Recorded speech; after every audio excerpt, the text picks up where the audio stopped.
Hello again, everyone. Welcome back to Expeditions Conquistador. Alright, let's go ahead and camp. There's nothing of interest nearby. Looks like this is going to be about the last for Pedro, excuse me, to do herbalizing. I suppose I could have Teresa finish it off, but it's not that big a deal. Let's see, how is everyone else doing? Everyone is fine. Alright, let's go ahead and camp. We gained 8 wood and 10 meat. Not too bad. One oil. Metal. Alright. Alright, so we were heading over towards this pass here, so let's go ahead and do that.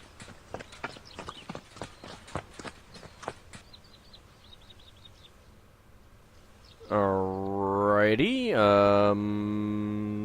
Not much here. Okay. Well, let's go through the pass, then. Well, there's a cairn. Cairns are always good. And a pig! We'll go after that pig soon. Alright. Pedro, let's actually... Oh, guard difficulty is low. Let's actually get you hunting now. Camp. 5 wood, 7 meat. Go ahead and get that. And this piggy. Piggy. Come back. Come here, piggy. Thank you. 16 meat. Ooh, ooh. And valuables. I see you there, valuables. 194 valuables. Well, let's see what's this way. I guess the pass is just telling you that you can go through the area. I mean, there wasn't anything in the, what was it, the Toltec ruins either? Yeah. So we'll just explore this place a bit and head out around here. Still need to explore all of that area. But there are 2 crates full of little goodies that we will go pick up. Gotta preserve some, so you go ahead and preserve.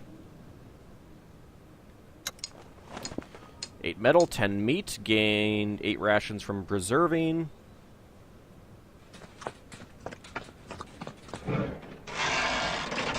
Eight metal. It's not too bad, actually. 1 oil. Fantastic. Love getting oil. I think our trading post is open, so I don't know. If I find another road, I might head back. No, I found a cairn.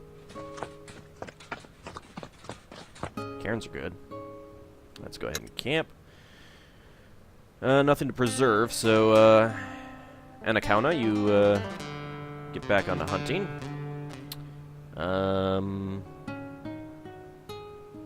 Yep, that's about it. 8 metal, 11 meat. Whoops. A little bit of wasted movement there, but I see some valuables over here. And a pig. You will be mine, pig. Will be mine. Or mine. Thank you. What are we doing on... Let's see. Alright. This is, kind of a jungly area. We don't have a, new, No, that's just chart the mountains. Okay. Well, let's head this way.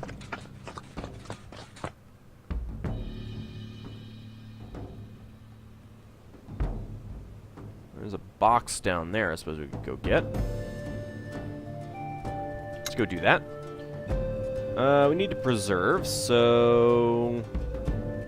You go ahead and preserve. 4 medicine, 10 meat.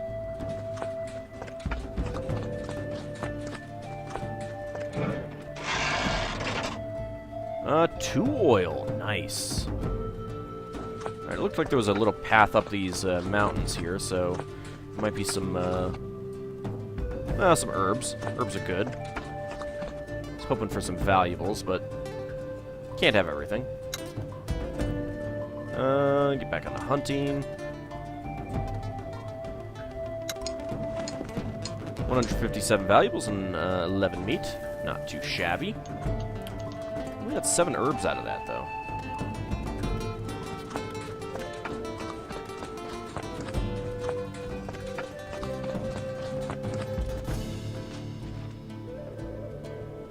Oh, there's a point of interest up here, so let's go get that. Should be another chart the mountains. And there's a crate, so that's pretty good. Got 12 for herbalism. Explore nearby caverns. Let's see. Patrolling skill in your own scouting, huh? Alright, well, Anna, go ahead and explore nearby caverns. Let's go ahead and camp. Gained 11 meat. Gained 8 metal from that exploration. Chart the mountains updated. Go get that. What do we get? 7 wood. Alright, well, that's okay. Rather get oil, but... So is there actually a cave nearby? Doesn't actually look like it. I see piggies, though. Let's get that. Let's get the hidden piggy. Come here, piggy. Thank you. Ooh, 17 meat. So delicious. Actually, I have some ham in the fridge. I'm getting a hankering for that now. Alright, Anna. Nothing of interest nearby. Get back to patrolling. We've got to do a lot of preserving, so... Let's see. You preserve. And you preserve. Very good. 1 equipment. 9 meat. Alrighty. Let's head up this way. Let's see a crate. Crate expectations. Ooh, oil. Always happy to get oil. Wonder if there's a dead end up around here somewhere.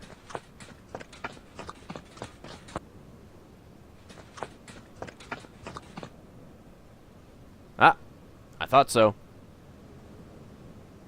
A dead end with a treasure box. Let's go get some goodies. Nothing to preserve, so get back onto hunting. And you get back onto hunting.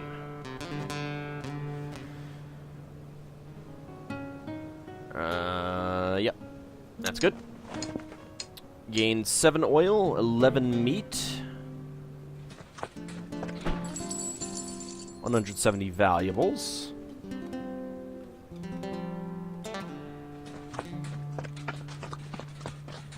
There's nothing on the map around here. Wait, I see something over here.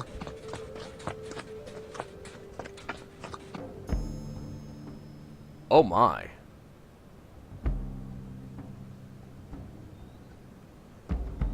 So many things to click on. Looks like a large gate. Looks like gold on that gate. Let's see what we've got on our time. We've got a lot of time. I think I am going to make a quick save here.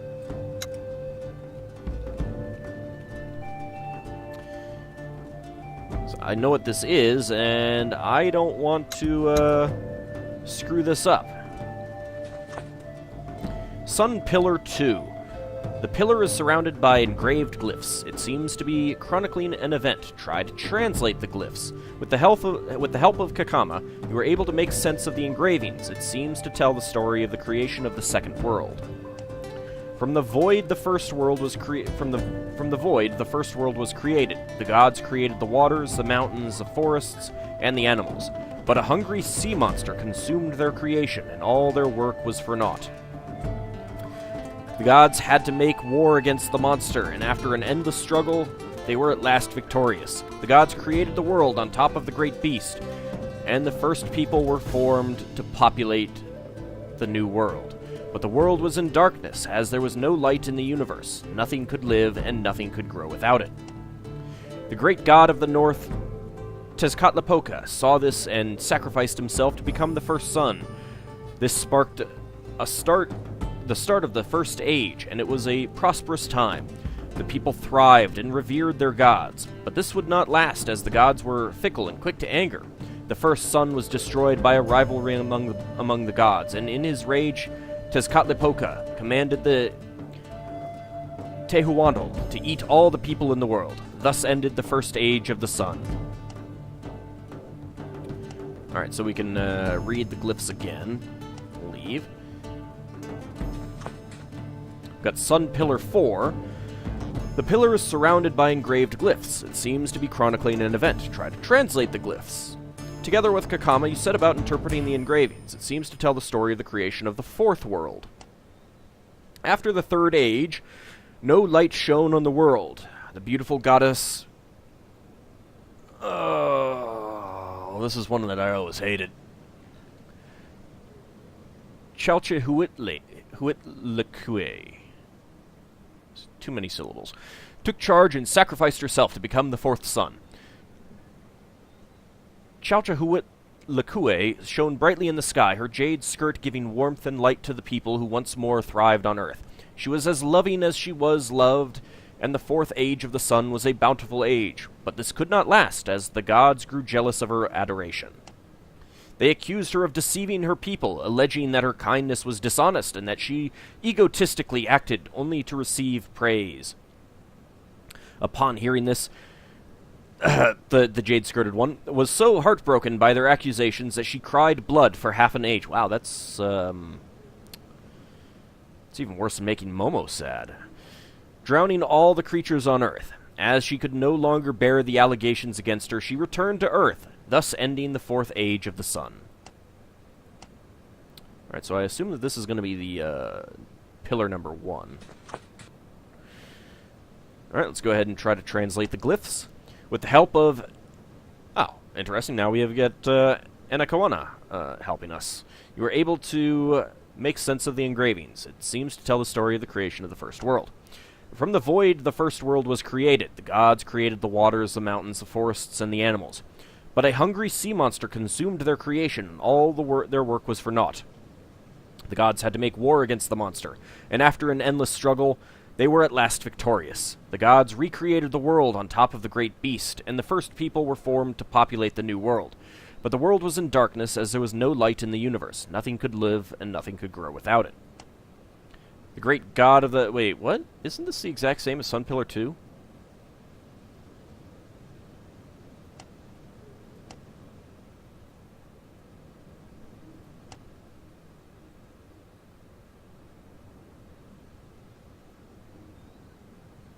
This is different now. This is talking about Quetzalcoatl. Okay, after the first age, the world was thrown into darkness, and no life could exist. Quetzalcoatl, the god of wind, saw this plight, and sacrificed himself to become the second sun. The people populated the earth once more, and all was well in the second age of the sun. But the people became rebellious and stopped worshipping the gods. The gods in turn became wrathful at this lack of veneration, and as punishment, they turned the people into apes, as they had become nothing but animals in their eyes. How do they know about apes here in the New World? Quetzalcoatl was filled with grief, as he had loved his flawed people, and in his despair he summoned a hurricane that blew all the apes from the surface of the earth. Filled with sorrow, Quetzalcoatl stepped down as the Lord of Light, thus ending the second age of the sun. Darkness enveloped the world once more. Alright, let's go to the third one. Try to translate it, and Kakama is helping us this time. As the world was again plunged into darkness, the great god Tlaloc sacrificed himself to become the third sun.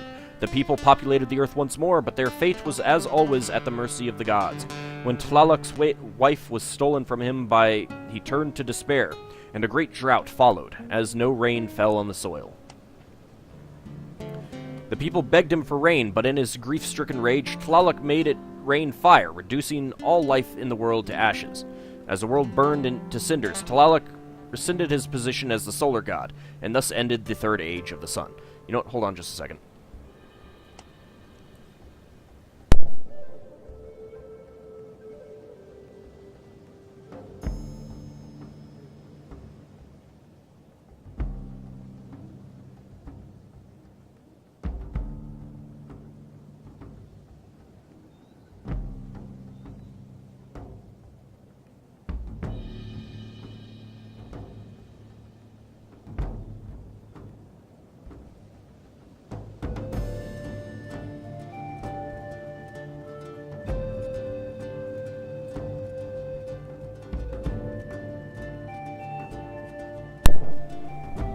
Sorry about that. The guys doing the construction had a question, and I actually don't know how to remember how to pause this recorder.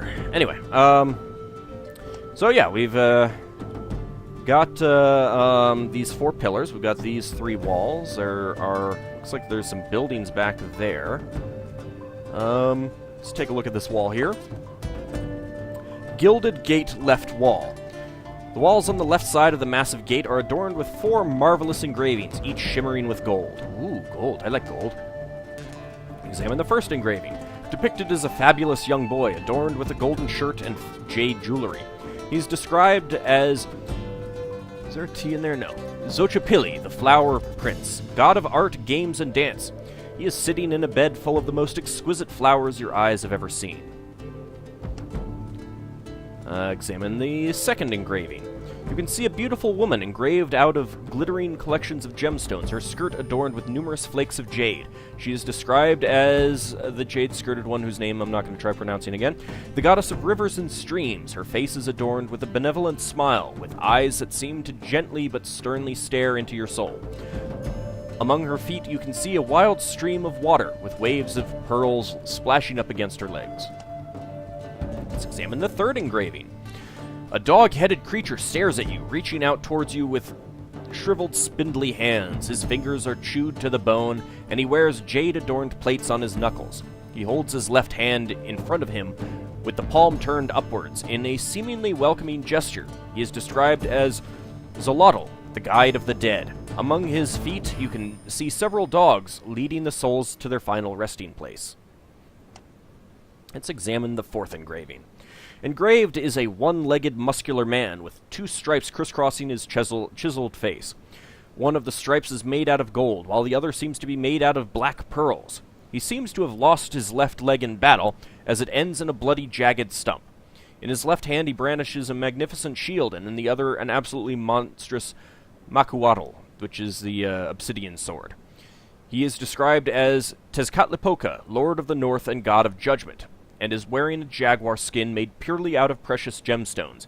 Beneath him you can see a large jaguar peering out from behind the god, legs tightly coiled and ready to pounce. Alright, let's go ahead and take a look over here. The Gilded Gate right wall. Let's examine the first engraving. The first engraving is horrific. A tall, blood-splattered skeletal figure is extending his sharp, gangly fingers towards you, as if he wants to tear you apart. In his eye sockets are 2 bright, brilliant amethysts glimmering in the sun, giving the illusion that his eyes are rapidly searching for something in your vicinity. The effect is unnerving. The depiction is adorned with a single necklace, which at closer inspection is made out of human eyeballs. Oh, that's pleasant. He is described as Mictlantecuhtli, Lord of the Dead and ruler of the underworld. At his feet is a pile of human skulls, all staring intently towards you. Let's examine the second engraving. This is a depiction of a giant man, athletic and heavy-set. He looks as if he could crush a man's head with his fist. His eyes set into the distance. He wears a brilliant helmet studded with colorful feathers and brandishes a burning weapon in the shape of a snake in his colossal right fist. He is described as Huitzlapochtli, the god of war and lord of Tenochtitlan. Actually, is that Tenochtitlan or Tenochtitlan? I guess it should be Tenochtitlan. Among his feet flutter a couple of hummingbirds made out of mother of pearl and jade. Yeah, it should be CH, I think, rather than... Was that the second or the third? That was the second. Okay. The engraving depicts a man adorned with an elongated beaked mask. He is wearing a pair of serpentine jade bracers on each arm, with feathers tightly clasped in his scaled fist. His entire body is covered in jade scales, and he is clothed in magnificent robes made entirely out of a seemingly incandescent metal. He is described as Quetzalcoatl, god of wind and lord of the west. Beneath his waist, his legs fuse together into a scaly mass of serpents. And finally, the fourth engraving. Before you stands a man... I wonder if this is going to... Yeah, Tlaloc. Okay. Before you stands a man with large circular eyes and wide grin of sharp fangs. Despite his fearsome visage, he has a relaxed posture and does not seem like the aggressive sort. His body is shrouded in droplets made out of opals, and you barely make out the silvery lightning streaks in several places behind him. He is described as Tlaloc, god of rain and fertility. At his feet, the blue droplets intensify into a glittering shower of rain. Alright, so I think we're going to have a puzzle to solve here, which is basically why I saved the game, because I'm definitely not going to fail this one. I'll get it on the first try, even if that first try is after a reload. Approaching the overgrown structure ahead, you find a towering wall blocking your path. The wall is adorned with murals and engravings depicting multiple anthropomorphic creatures. In the center of the wall, at the end of the road, an exorbitant gate is shining brightly in the sun. Though the massive structure is overgrown with vines and other plants, its walls still glitter with a golden sheen. The ground leading under the gate in front of you bears traces of some of the same golden powder-like substance. The gate has multiple round protrusions on the surface, each adorned with an engraved picture. Above these pictures are more inscriptions. You can see... You can't see any way to open the gate, nor to scale the tall walls of the complex. Let's inspect the round protrusions. A slight prod on one of the protrusions reveals that you can easily slide them into the surface of the gate. It seems that they work as part of a mechanical device of sorts. There are 8 of these mechanisms, and they are each adorned with a unique engraved drawing. Let's inspect the inscriptions. Sorry. With some help from your translators, you interpret the text on the wall. It reads thus: "To be deemed worthy in the eyes of the gods, one must feel the warmth of the selfless sacrifices they have made for their sons and daughters. Repeat the order of all things and enter the Gilded City." Julio Barreto nods sagely. "Seems a straightforward sort of test. We must somehow demonstrate our understanding of the native mythology." Alright, let's get some soda. Alright, so second was Quetzalcoatl. Fourth was the jaded one, the jade-skirted one. The jaded one. Let's see, was Tlaloc the third or the first?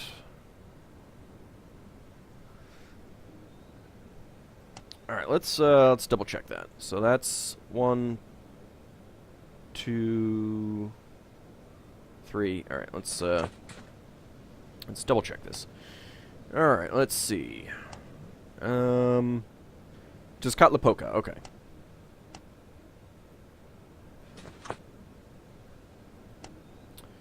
Have a follower activate the mechanisms.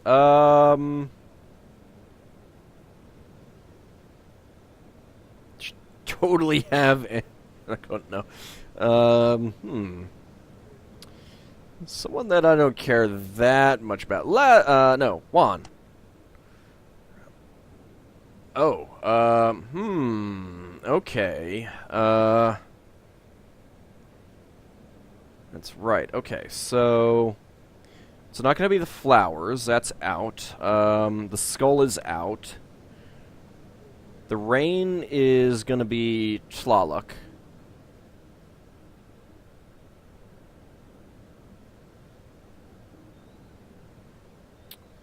Alright, no. Let's double check these again. Alright, so, yeah, that's a flower prince. Okay, yep, that's, these rivers and streams, so... Stream of water. Any animals? No. Dog-headed creature. That's Zolotl, so no. So the one-legged man, this is Tezcatlipoca. Okay, jaguar. Alright, so let's see. Let me go pull out a notepad so I can write this down. Might as well get it on the first try. So... Tezca is jaguar.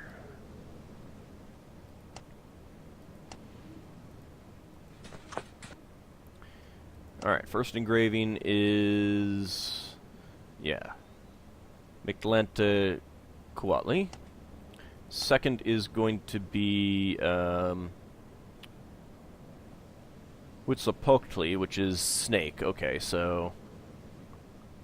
so snake is out. No, actually, hummingbirds are out.